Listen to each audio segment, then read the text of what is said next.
welcome.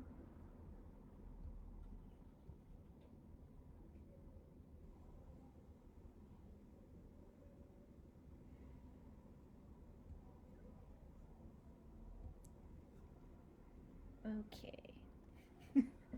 I think this is working. Let me see here.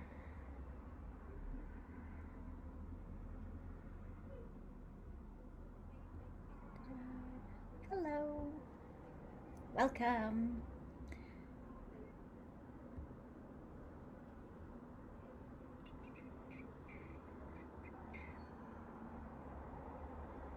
Please feel free to chat with me in the comments. I love to hear from people to know I'm not alone.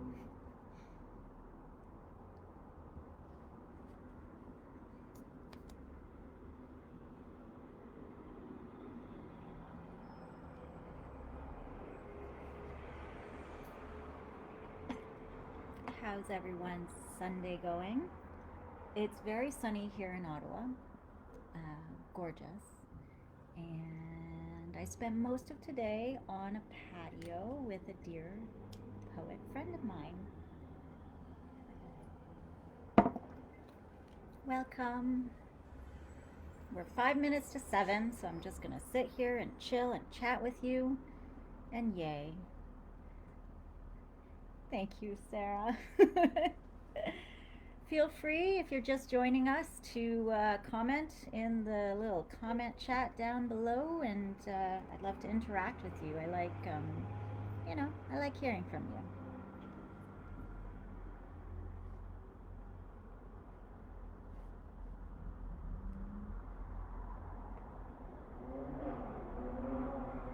I was going to play some music, and then I was like, I don't know if I can figure that out. So we've got street sounds serenading us.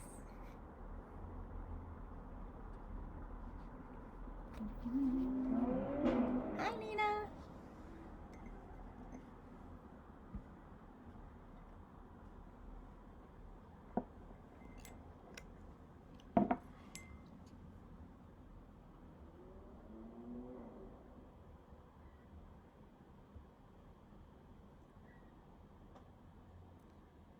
Oh, hello, Clara. And hi, Paolo. Very happy to see you both here.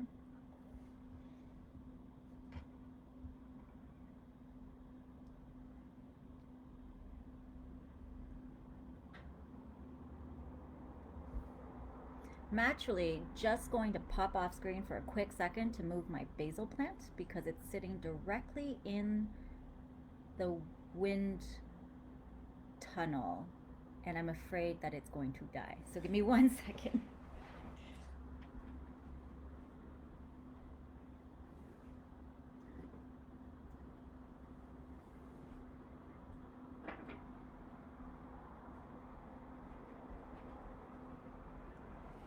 I am back. Hello, people.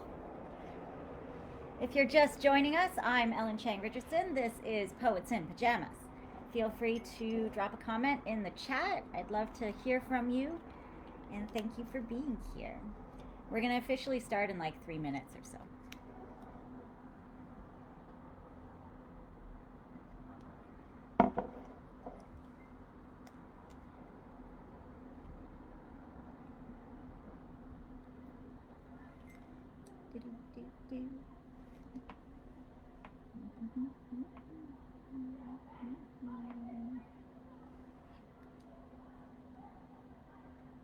If you hear random screaming, I live on Rideau Street in Ottawa, Canada. And Rideau Street is notorious for being a very interesting street. There's lots of colorful characters that like to run up and down the street. So if you do hear yelling in the background, that's what that is.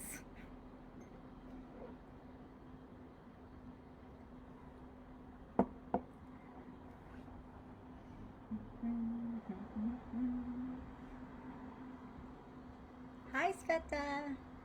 So glad you're here. How's the little one?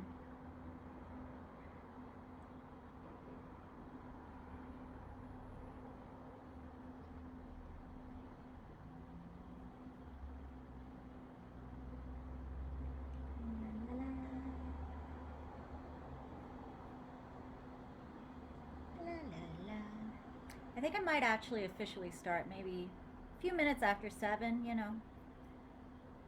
Let stragglers come on in before I jump in and start talking. Hi, Netta. Nice to see you. Hi, Stephen. Welcome from the UK. It's nighttime there. Whereabouts in the UK? I love that place. I have good friends who live in London. Spent a lot of time there. Hello, Netta. Nice to see you too. Well, no better place than Poets in Pajamas to be in pajamas. I am in my comfy clothes, as I like to call them. I'm drinking my chai tea.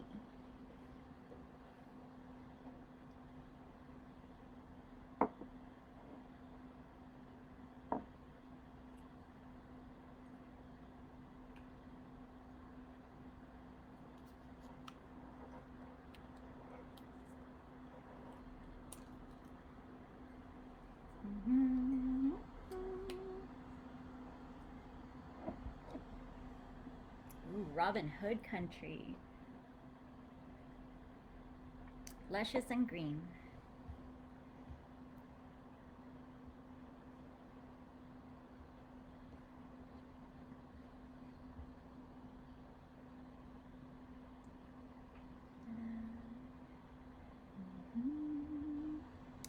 Okay. It's currently 7 o'clock. Like I said, for those joining us or leaving, then join it again. I'm going to probably start in about 2 minutes.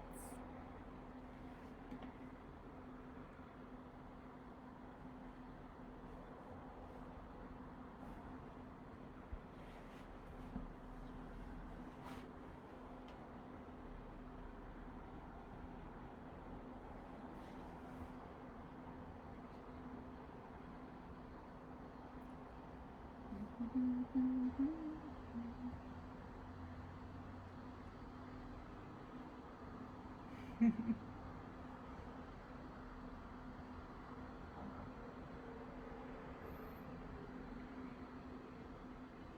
case y'all wondered, my partner's sitting over there. The COVID pandemic reality of our lives. But the beauty of it is I get to partake in wonderful reading series like this that probably wouldn't have happened otherwise.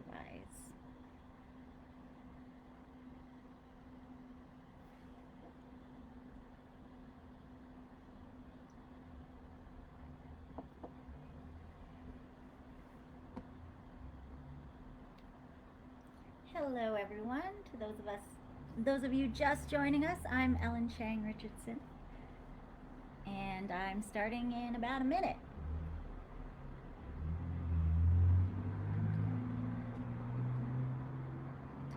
For anyone actually who is hard of hearing, there is a set actually that Sarah will be able to send to you if you haven't requested it yet. Hi Jamal, nice seeing you here.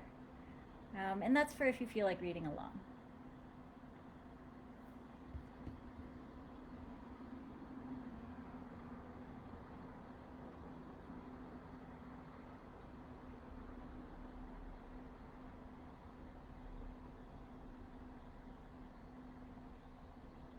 Okie dokie, I think now's a good time as anything. Hello, this is my official intro now. Welcome to Poets in Pajamas. I hope you are nice and cozy like I am. My name is Ellen Chang-Richardson.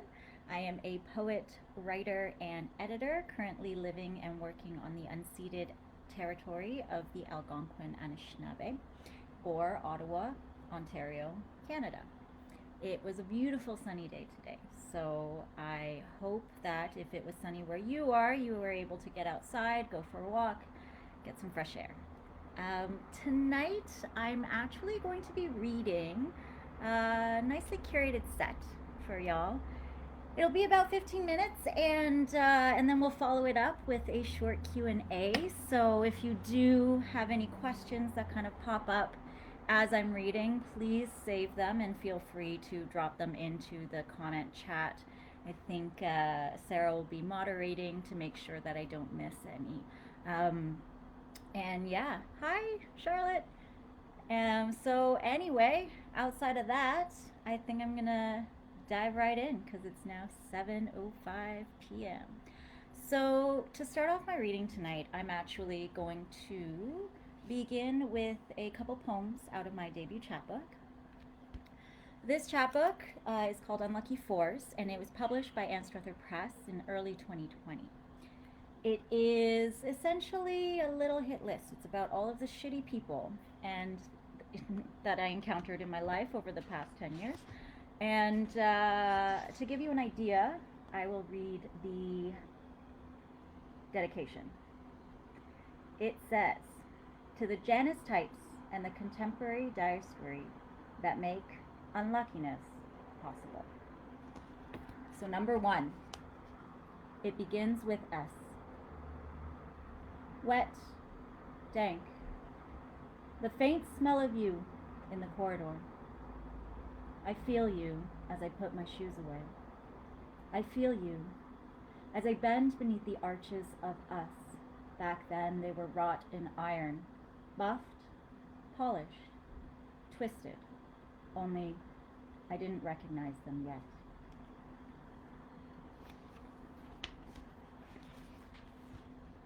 Number 4, P.T.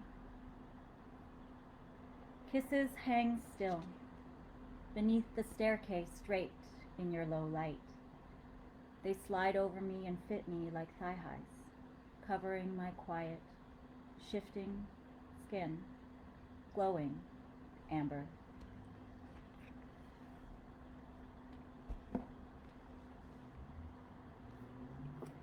The next poem I'm going to read was actually the first poem that ever published. So thank you, real brief, to Rice Paper based out in Vancouver who did that back in July of 2019. It was recently republished in this lovely anthology in my hands right now, which is published by Coach House Books. It's called Watch Your Head, Writers and Artists Respond to the Climate Crisis. It is still available for purchase, and I believe they ship internationally.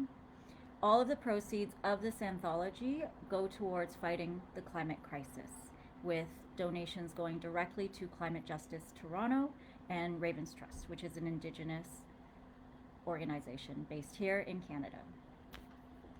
I'm thrilled to be part of this anthology, and it's actually one of the most beautifully edited anthologies I have ever read. It's fantastic, so I highly suggest getting yourself a copy. This is Meltwater Basin. Have you ever had those dreams? You know, those carbon dark sorts of dreams, where monsters and men made of the same fabric move in and out of each other. Amorphic? I've had those sorts of dreams. Those lamp black sorts of dreams.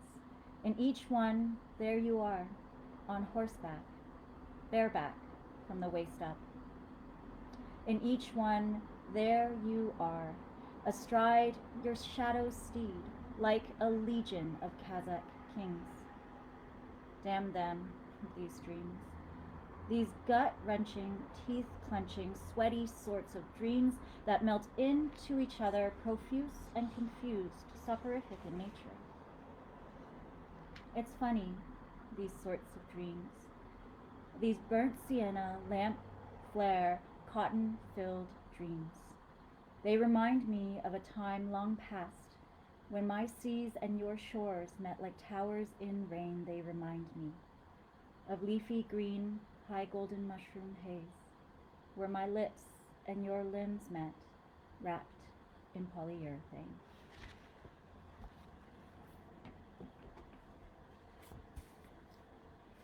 I'm actually now going to pivot real fast and pull a Manahil Bandikwala and read a poem that does not belong to me.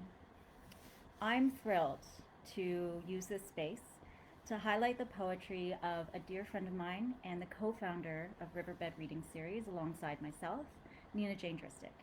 Nina is in the audience tonight, and for those of you who don't know her work, her website is textcurious.ca. She is an incredibly talented visual poet and sound performance artist. This is In a Candlelit Room, a spell for when you don't know who to call. Take a hair from each of the body parts to be admired. For its stubbornness, your lip. For its security, your big toe. For its comfort, your chest. For its sensuality, your chin. For its strength, your pubis. For its knowing, your nose. For its cunning, your head. For its foresight, you calve. Pluck them with the face of a spoon. Stir them in a white cup with hot hibiscus tea. Let everything settle. Touch a drop to each part of your body from which the hairs were taken. Choose a vowel sound. Make it low. Let it grow. Let it fill the room. Hold the cup tight and drink. Recite 17 times. For this I am, for this. Love that. It's published in the Grimoire through Coven Editions. I'm now going to read you a piece of Ekphrasis, which is poetry about art. This was published in Guest, a journal of guest editors, and the specific issue number 9, was edited by Natalie Hanna. Guest is put out by Above Ground Press, which is based in Ottawa. And this particular poem is for Canadian artist Tim Zook. I worked very closely with Tim Zook during my tenure as assistant curator and events manager at Barbara Edwards Contemporary in Toronto. And this poem is an ode to our friendship in the face of onset dementia. Tim now lives in Nova Scotia. This is Moored Figures for Tim Zook. Limbs collapse against a throbbing thigh. Shock value for traditional sentiments and old ladies visiting white cubes. Imagine that water as it laps up against shores unseen, reality merging with a dream. Your images rise, collide with my mind, trompe-l'oeil transport me back to when your memory was more than a caught breath, grasping, more than a thin thread winding, more than this reality, tangled, obscene. Rowboat bumps against a rocky shore. The faint aroma of prawns cooking, the laughter of friends, as forgotten as the wind that breathes its last note. But I can still hear your wisdom, its ink breeze light against my cheeks, its paper heart beat in the palm of my hand.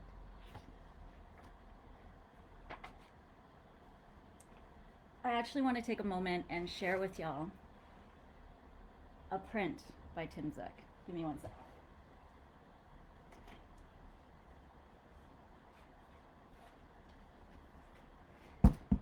This is Moored Boat, and it was done in 1992.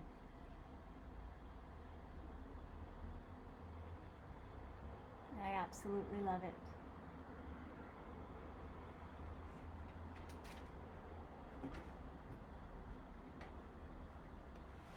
Hi, Anna. Thank you.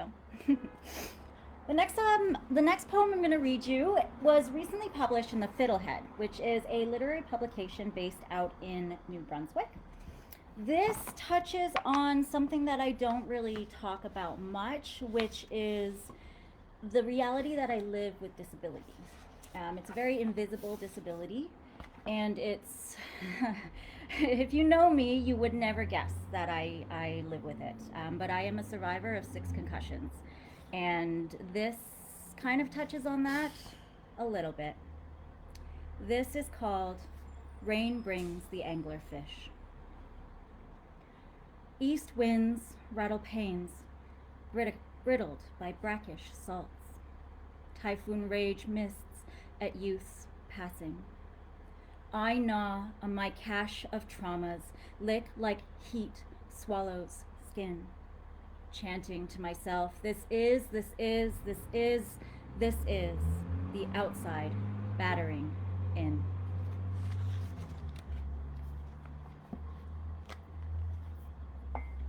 Thank you.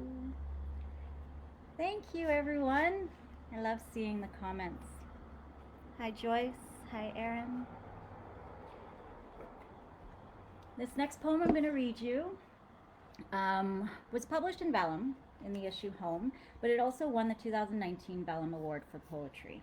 Vellum is a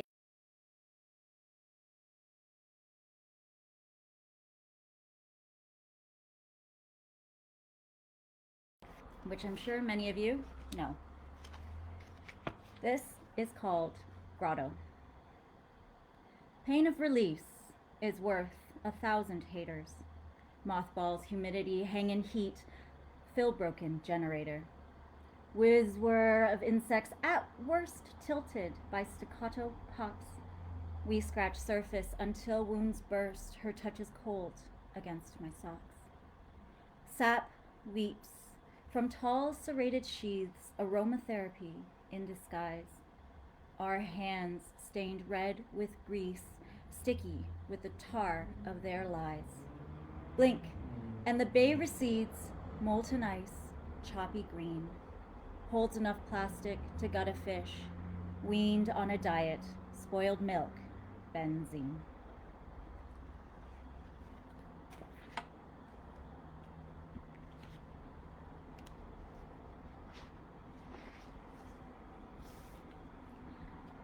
The next poem I'm going to read you is from my most recent chapbook, Snap Pop Performance, which was published by Gap Riot Press, based in Toronto, Ontario.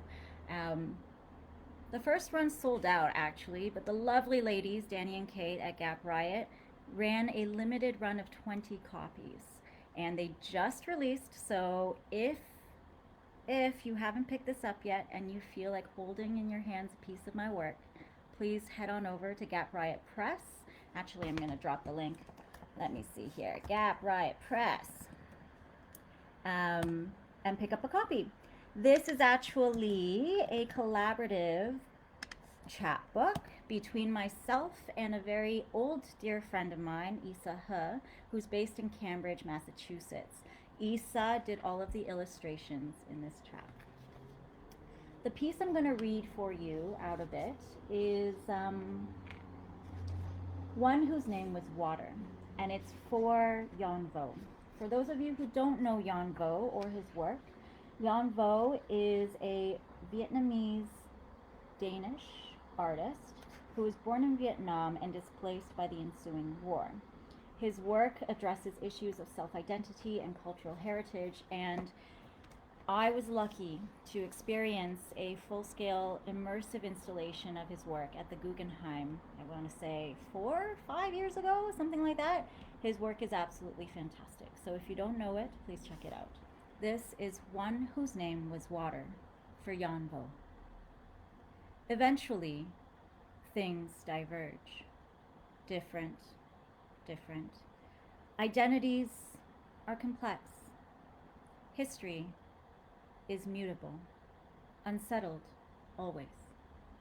Meanwhile, life is full of institutions, conceptually, theoretically, ultimately, socially.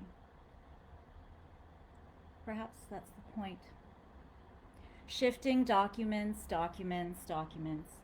institution to institution, remarkable until.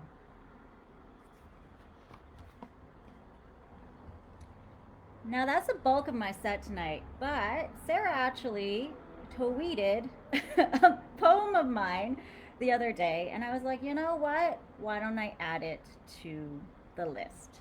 So I'm just gonna pull it up. It is called How Bold I Was When I Was 7, and it was published in Cyprus, a literary journal, in May 2020. If you hear screaming, y'all, that's from the street. I live on Rideau Street, which is a very colorful street in Ottawa. This is how bold I was when I was 7. I touched my left earlobe to bring myself luck as I listened to the words of colonialists. Yet I, in some ways, am a colonialist too, full of brimstone and the belief I belong, existence that blood belies. I shake my left leg to field preoccupation as I think back to my blood's migration. My parents, their flight, bringing with them another culture, foreign. Stop stroking your ears, shaking your legs, they'd say. Place hands to your lips, steepled and silent. Now bow low and focus. Why? Because only whores shake coin from their thighs.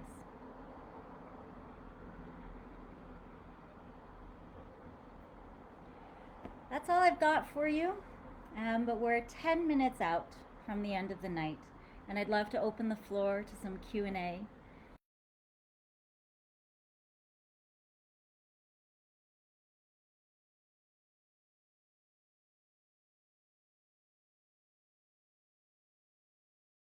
Mine.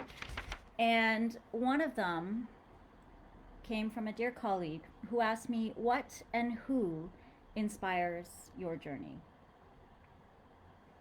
That's a good question. And to be honest, it's the creators, the activists, the editors, and the communities that I am lucky enough to be a part of. Most recently, and since it's like 1 year since Ottawa and Canada shut down for COVID-19, I'm thinking, and actually today is the birthday of a poetry collective that I write with. And so today specifically, I am thinking of the 6 other members of my poetry collective. They truly inspire me. Jane Dristic, Manahil Bandagwala, Conyer Clayton, Margot Lapierre, Chris Johnson, and Helen Robertson. They're all incredible artists and authors in their own right. And we actually have a chapbook coming out collectively with Collusion Books in May. So, yay, birthday present. It's also World Poetry Day, which is like, thank you all so much for being here with me on World Poetry Day. Hi, Humaira and Jocelyn. I'll see y'all tomorrow. Oh, thank you, Joyce. Thank you. So the next question that I actually got as well was, what is your process like when you bring artwork from one medium to another? I work a lot with Ekphrasis, which is poetry about art. The traditional definition of Ekphrasis is actually poetry about a specific work of art. But recently I've been trying to push that a little bit, inspired by my decade of work in the contemporary art industry, for lack of a better word. And I want to push that definition to include, people's work, like entire oeuvre of work. And so to answer that question, what process is like when you bring artwork from one medium to another, is, I think it really comes down to craft.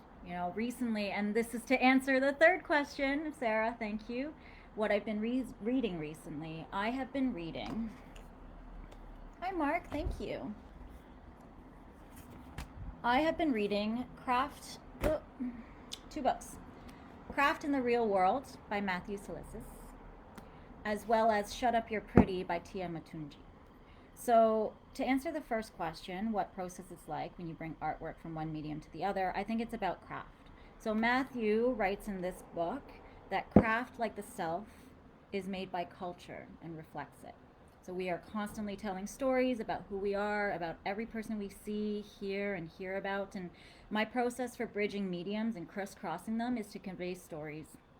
It's to convey stories within stories and to respect the story of the artwork I'm interacting with and authentically convey it into the medium I'm working with. And it's my hope that readers, through reading my work, and my audience will then absorb and discover new stories than the ones they may already know. Or if they do already know it and they do already live it, then to find solidarity within it. So yeah, that's that.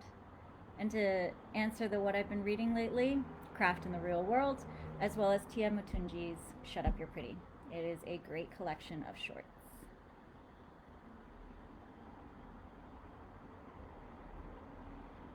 So Hege's asking me, it would be cool to hear about how you work through a collaborative project. Process is really interesting, actually, and I can talk a little bit about how Seven writes collaboratively. We actually have a process where each of us writes 1 to 2 lines, whites it out, leaves the second line read, readable, and then the next person, we actually draw names out of a hat, and the next person will write 2 lines, white out the first 2, and leave 1 line legible, and then the process will continue until the very last person. And I think that's really neat. It takes the stress out of writing. It made it very fun at the beginning of the pandemic, and it was a lifeline to hang on to. Yeah, that was nice.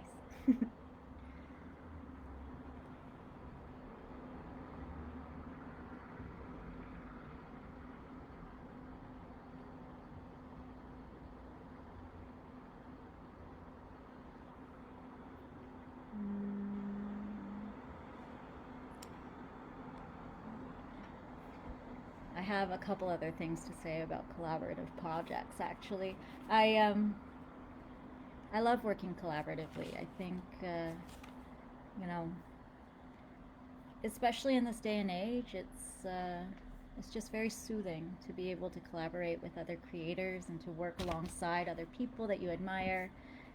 And so I do actually foresee more collaborative works in my future, and I really like that. And yeah, Mark, it was very exquisite corpse like. That's actually where our process originated, was that exquisite corpse process.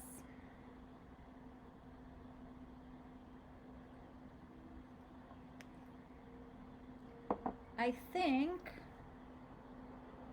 and Sarah, you can correct me if I'm wrong by just chatting, but I think we have about 4 more minutes. So I'm going to canvass the audience for any other questions. And then I'm actually going to end off with a surprise last minute addition poem, kind of like an encore poem. And it'll actually be the poem that was tweeted today. So I'm just going to pull that up. Please feel free to ask your last minute question.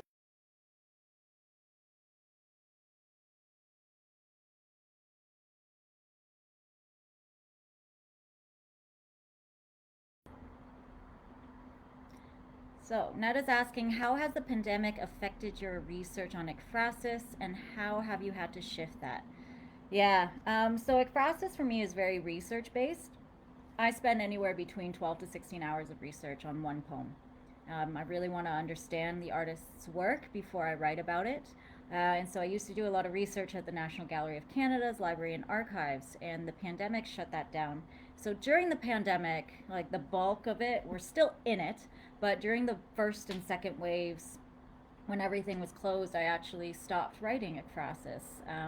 I did read a little bit. I mean, I have a subscription to Border Crossings, which is a very well-known Canadian art magazine, and so I was able to engage with art in that way. And Netta actually sent me Art Forum, which my American friends will know, and so yeah, I was able to engage with art in that respect. And I think the pandemic has allowed me to see who else is creating work, see who Artsy and like Ocula are talking about these days. And now that things are slowly opening up, I actually have an appointment at the National Gallery of Canada's library at the end of this month. And so I'm very excited to begin research again. Yeah, it's actually Friday. It's coming up.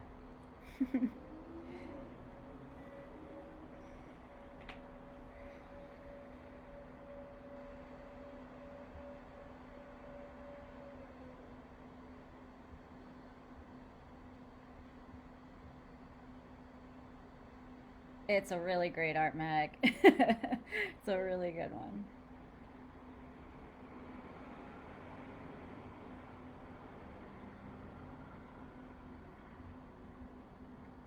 All right, we've got 1 minute, so I'm going to leave you off with a poem. This is Nyctalopia. It was published on Watch Your Head, and so you can read it online if you wish. Nyctalopia, noun, the inability to see in dim light. Reason drips, and to me it speaks.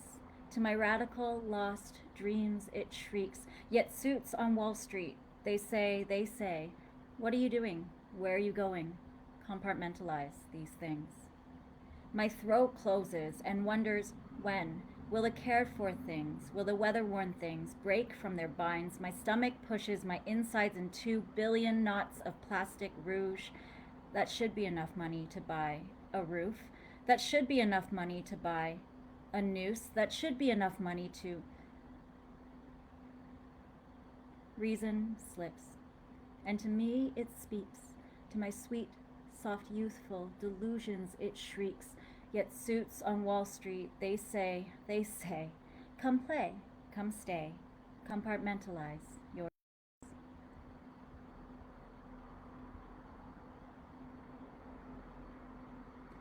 Thank you for joining me tonight and for joining Poets in Pajamas. Thank you to Sarah for putting this together. It's such a gorgeous, chill, relaxed space.